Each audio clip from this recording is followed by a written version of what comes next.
radar continue to indicate a line of tornado-producing storms.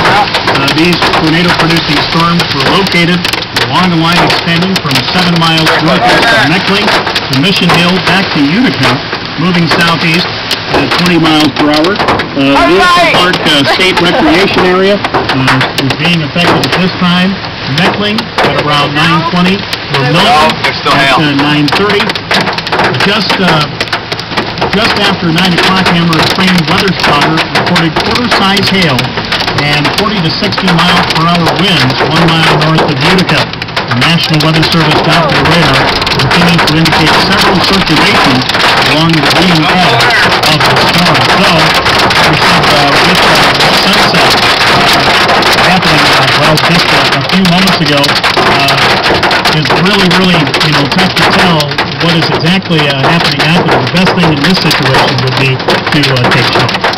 Especially at the situation we have now, we have a dangerous storm. Has a history of producing tornadoes. We've had large hail, we've had high winds, we've had dangerous lightning. It's a best thing to do. Save your life. See, you're counting into this and I figure out it's supposed to be morning until 10.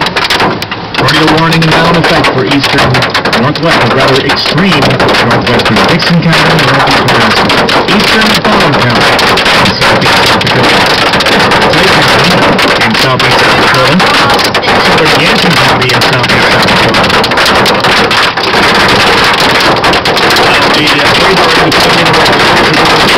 Producing a possibility of dangerous storms located along the line extending from 7 miles southeast of Wakanda to Mission Hill to Utica and moving southeast at 20 miles an hour.